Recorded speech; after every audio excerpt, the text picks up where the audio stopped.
अस्सलाम वालेकुम व्यूवर्स, कैसे हैं आप सब लोग। व्यूवर्स, कौम आद कौन थे? दुनिया की सबसे ताकतवर तरीन कौम को अल्लाह रब्बुल इज़्ज़त ने कैसे तबाह किया और कुरान मजीद फुरकान हबीब में कौम आद के हवाले से क्या इरशादात हैं। कौम आद इस वक्त कहाँ मौजूद है? जदीद तहकीक ने किस मकाम से कौम आद के मुजस्समे दरियाफ्त किए? इन सब सवालों के जवाबात मिलेंगे आपको आज की वीडियो के अंदर। और आज हम आपको खजूर के दरख्तों के बराबर कद और मजबूत तरीन जिसामत वाली कौम आद की इबरत की दास्तान सुनाएंगे। मगर वीडियो को शुरू करने से पहले अगर आपने मेरे चैनल को अभी तक सब्सक्राइब नहीं किया तो इन्फो एट सोबिया को अभी सब्सक्राइब कर, और अगर आपको हमारी वीडियोस पसंद आती हैं तो वीडियो को लाइक और शेयर करना मत भूलिएगा। और कमेंट सेक्शन में ज़रूर बताइएगा कि आपको कौम आद के बारे में क्या क्या इन्फॉर्मेशन मालूम थी। फ्रेंड्स, बहर अरब और बहर अहमर के दरमियान अरब के जुनूब और शमाल में दोनों जानिब यानी ओमान, हिजर मौत, बहरीन और मगरबी यमन तक एक वसी सहरा है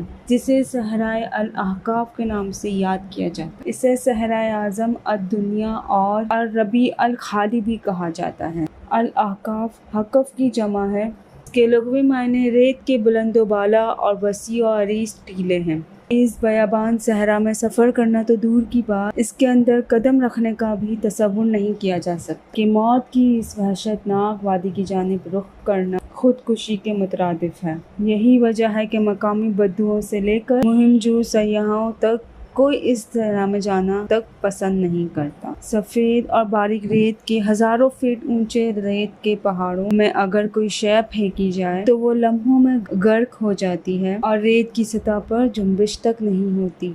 ये सहरा अल्लाह बुज़ुर्ग व बरतर की खुली निशानियों में से है और अहले दुनिया के लिए इबरत भी है। अल अहकाफ नामी इस भयानक वादी को देखकर गुमान भी नहीं किया जा सकता कि ये किसी ज़माने में दुनिया का सबसे ज़्यादा सरसब्ज़ व शादाब इलाका था। वहाँ बेशुमार फलों और फूलों के वसी बागात, ठंडे पानी के चश्मे, आबशारें और बुलंदोबाला इमारतें मौजूद थी, जिसमें दुनिया की सबसे ज़्यादा ताकतवर, मालदार और शानदार तमद्दुन रखने वाली कौम आद रहती थी।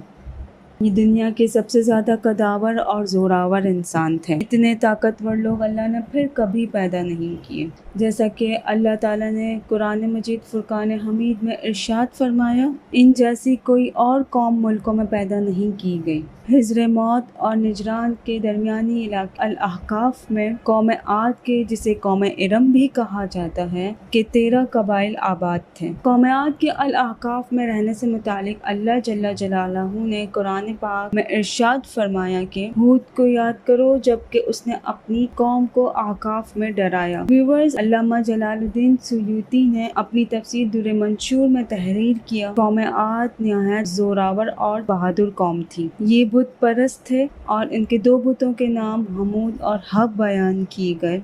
इब्न कसीर ने अपनी तफसीर में तीसरे बुत का नाम समद भी बयान किया है। व्यूअर्स, आद एक कदीम अरबी कौम है जिसका जिक्र कुरान हमीद में सूरह हूद और सूरह फजर में आता है। इस कौम पर हज़रत हूद अलैहिस्सलाम को नबी बनाकर भेजा गया था।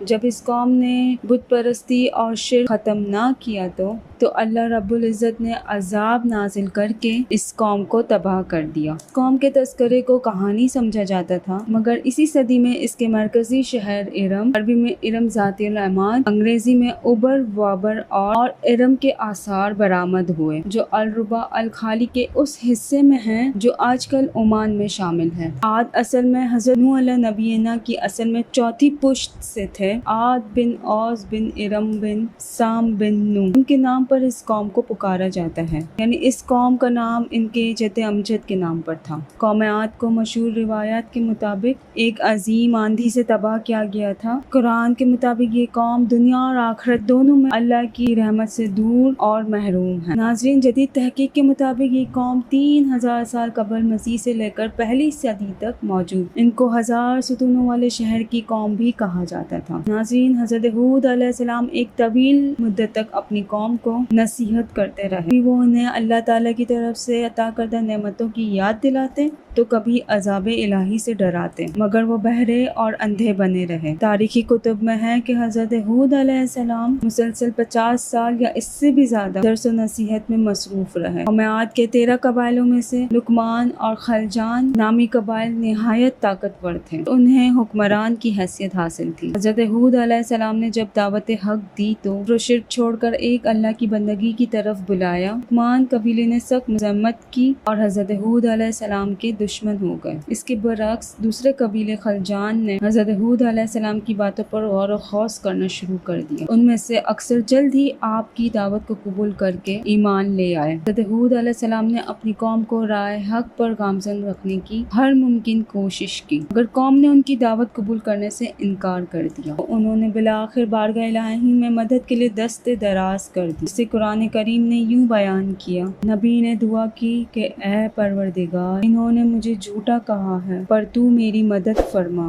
अल्लाह ने अपनी नबी की फरियाद के जवाब में फरमाया, ऐ नबी, ये बहुत जल्द ही अपने किए पर पछताने लगेंगे। नाज़रीन, अल्लाह रब्बुल इज़्ज़त ने अपने नबी की दुआ कबूल फरमाई और कौम आद पर अजाब की इब्तिदा हो गई। बादलों के फरिश्ते को हुक्म दिया गया अब बारिश ना बरसाई जाए। चश्मों के फरिश्ते को हुक्म दिया गया कि इनके ठंडे मीठे और शफाफ पानी से लबरेज चश्मों और आबशारों को खुश्क कर दो। वीवर्स, रिवायत में आता है कि देखते ही देखते उनके सरसब्ज़ व शादाब खेत और खलियान सूखने लगे और मवेशी मरने लगे, यहाँ तक कि लोग पीने के पानी तक को तरसने लगे। कसीरुल तादाद में पैदा होने वाले फल और अनाज नापैद हो गए। पूरी कौम खुश्क साली का शिकार होकर बदहाल और परेशान हो गई। ये सिलसिला मुसलसल 3 साल तक जारी रहा। हज़रत हूद अलैहिस्सलाम ने अपनी कौम की तरफ देखा तो परेशान हो गए। आप बहुत अफसरदा और परेशान रहने लगे और फिर एक दिन उन्होंने अपनी कौम से फरमाया, ये मेरी कौम के लोगों, तुम अपने पालने वाले से बख्शिश मांगो, उसके आगे तौबा और इस्तग़फ़ार करो। वो तुम पर आसमान से बारिश बरसाएगा और तुम्हारी ताकत और कुव्वत में इजाफा फरमाएगा, और देखो गुनहगार बनकर रूगर्दानी ना करो। कुरान करीम और हदीस मुबारका में तौबा और इस्तग़फ़ार के बड़े फ़वाइद बयान किए गए हैं। नाज़रीन, इब्न माजा और अबू दाऊद में हदीस मुबारका है कि जो पाबंदी से इस्तग़फ़ार करता है, अल्लाह रब्बुल इज़्ज़त उसके लिए हर फिक्र से कुशादगी और हर तंगी से रास्ता बना देता है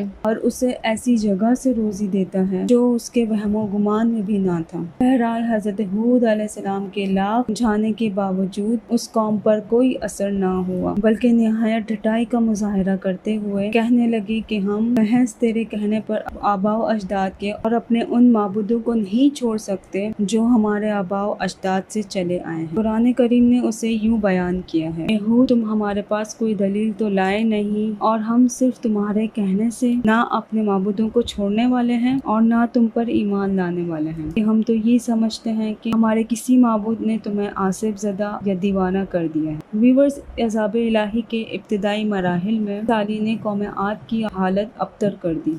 उनके सरदारों और दानिशवरों ने उससे निजात पाने के लिए मुख्तलिफ तदाबीर पर गौर करना शुरू कर दिया। बात बड़ी हैरान कुन है, पिछली कौमों को जब कभी कोई मुश्किल आ घेरती तो वो उससे निजात के लिए हिजाज़ मुक़द्दस का सफ़र करते, बैतुल्लाह शरीफ में जाकर अल्लाह के आगे आहुजारी करते। यानी काफिर कौमें भी इस हकीकत को तस्लीम कर दी थी, इस अर्ज़ समा में एक लाफानी कुव्वत मौजूद है, लेकिन इसके बावजूद जब नबी और रसूल ये बात कहते तो उनकी अक्ल पर पर्दा पड़ जाता है। कौम के सरदारों ने भी यही फैसला किया कि कौम के सरकर्दा अफराद बैतुल्लाह शरीफ जाकर अनदेखे खुदा के सामने फरियाद करते हैं। चनाचे मुख्तलिफ कबाइल के सरदारों और अहम अफराद पर मुश्तमिल 70 अफराद का एक वफ़द हिजाज़ मुक़द्दस रवाना हो गया। इस ज़माने में मक्का मुकर्रमा पर कौम अमालिक की हुक्मरानी थी, जिसका सरदार मुआविया बिन बकर था। मुआविया की वालिदा कौम आद से ताल्लुक़ रखती थी।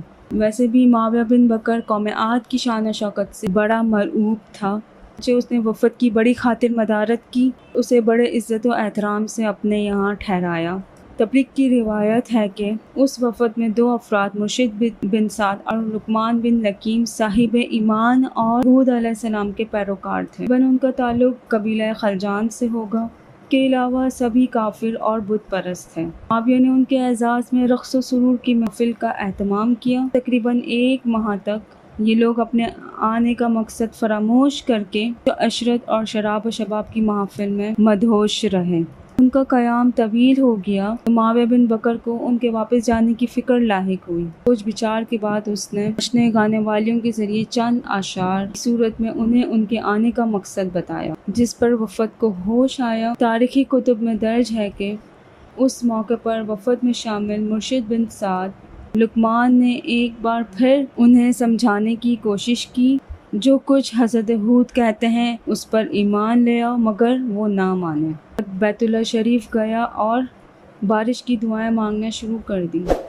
تھوڑی ہی دیر گزری تھی کہ اللہ رب العزت نے آسمان پر 3 رنگوں کے بادل بھیجے، جن میں ایک سفید تھا، دوسرا سیاہ اور تیسرا سرخ۔ اس کے ساتھ ہی آسمانوں سے ندائے غیب آئی، اپنے اور اپنی قوم کے لیے ان تینوں میں سے کسی ایک کو پسند کر لو۔ چنانچہ وفد نے سوچ بچار کے بعد بادل کو اپنے لیے پسند کیا۔ اس کے ساتھ ہی سرخ اور سفید ٹکڑے آسمان سے غائب ہو گئے اور ابر سیاہ آہستہ آہستہ آسمان پر چھانے لگا۔ وہ لوگ اپنی دعا کی قبولیت پر بڑے خوش تھے اور سمجھتے تھے کہ اب خشک سالی ختم ہو جائے گی۔ بعض روایات میں آتا ہے کہ قوم نے خوشیاں منانا شروع کر دی۔ حضرت ہود علیہ السلام سمجھ گئے تھے یہ عذاب الہی ہے، لہٰذا انہوں نے ایک بار پھر اپنی قوم کو مخاطب کر کے فرمایا کہ اے میری قوم، یہ اللہ کا عذاب ہے جو تم پر نازل ہوا چاہتا ہے۔ تو انہوں نے اللہ تعالیٰ کا فرمان انہیں سنایا، نہیں بلکہ دراصل یہ ابر وہ عذاب ہے جس کی تم جلدی کر رہے تھے۔ یہ ہوا کا طوفان ہے جس میں دردناک عذاب چلا آ رہا ہے، جو اپنے رب کے حکم سے ہر چیز تباہ کر ڈالے گا۔ ورز حدیث شریف میں آتا ہے کہ اما عائشہ صدیقہ رضی اللہ تعالیٰ عنہا نے حضور اکرم صلی اللہ علیہ وآلہ وسلم، یا رسول اللہ صلی اللہ علیہ وآلہ وسلم، لوگ تو بادل دیکھ کر خوش ہوتے ہیں، اب بارش ہوگی، مگر آپ کے چہرے پر اس کے برعکس تشویش کے آثار نظر آتے ہیں۔ آپ صلی اللہ علیہ وآلہ وسلم نے فرمایا، عائشہ اس بات کی کیا ضمانت ہے بادل میں عذاب نہیں ہوگا کہ ایک قوم ہوا کے عذاب سے ہلاک کر دی گئی تھی، اس قوم نے بھی بادل دیکھ کر کہا تھا کہ یہ بادل ہے جو ہم پر بارش برسائے گا۔ بعض روایات میں آتا ہے کہ قوم عاد نے اس عذاب کو بطور بادل اپنی بستیوں کی طرف آتے دیکھا تو کہنے لگے یہ تو بادل ہے، ہم پر بارش کرنے والا ہے۔ قرآن کریم میں ہے کہ اللہ رب العزت نے تیز آندھی کا یہ عذاب 7 راتوں اور 8 دنوں تک مسلسل جاری رکھا۔ آندھی نے کسی ایک کو بھی باقی نہ چھوڑا، یہ ہر ایک کے پاس پہنچ گئی، غاروں کے اندر، پہاڑوں، گھاٹیوں اور چوٹیوں، گھروں، محلات اور قلعوں کے اندر سب کو فنا کر ڈالا۔ ابن عمر رضی اللہ تعالیٰ عنہ سے مروی ہے کہ نبی کریم رؤوف الرحیم صلی اللہ علیہ وآلہ وسلم نے ارشاد فرمایا، وہ آندھی جس کے ذریعے قوم عاد ہلاک کی گئی، اللہ نے ان کے اوپر انگوٹھی جتنی جگہ کی مثل کھولی تھی۔ وہ ہوا پہلے دیہات میں گئی اور وہاں کے لوگوں، مویشیوں اور مالوں کو اٹھایا اور آسمان اور زمین کے درمیان لے گئی۔ اللہ نے اس خوفناک آندھی سے حضرت ہود علیہ السلام اور ان کے ساتھیوں کو محفوظ رکھا اور انہوں نے خطیرہ نامی ایک بستی میں پناہ لی، جہاں عذاب ان تک نہیں پہنچا اور وہ امن و سکون سے رہے، اور باقی پوری قوم اللہ رب العزت نے تباہ و برباد کر دی۔ ویورز، علامہ تبریک کی بعض روایات کے مطابق کہ حضرت ہود علیہ السلام کی عمر 150 برس تھی۔ 50 سال کی عمر میں نبوت ہوئی، نبوت عطا کی گئی۔ 50 برس تک قوم کو واعظ و نصیحت کرتے رہے۔ قوم کی ہلاکت کے بعد مزید 50 برس تک زندہ رہے اور اہل ایمان کو واعظ و درس فرماتے رہے۔ تاریخی کتب سے پتہ چلتا ہے کہ حضرت ہود علیہ السلام کا مزار حجر موت کے ایک مقام پر ہے، جہاں عرب کے مختلف حصوں سے ہزاروں کی تعداد میں لوگ جمع ہوتے ہیں، اگرچہ یہ قبر تاریخی طور پر ثابت نہیں ہوتی۔ ویورز، اسی ویڈیو کے ساتھ آپ سے اجازت چاہتی ہوں۔ اگر آپ کو ویڈیو پسند آئی ہے تو ویڈیو کو لائک، سبسکرائب اور شیئر ضرور کیجیے گا۔ اپنا رکھیے گا بہت سارا خیال۔ Thank you. اللہ حافظ اینڈ سائننگ آف۔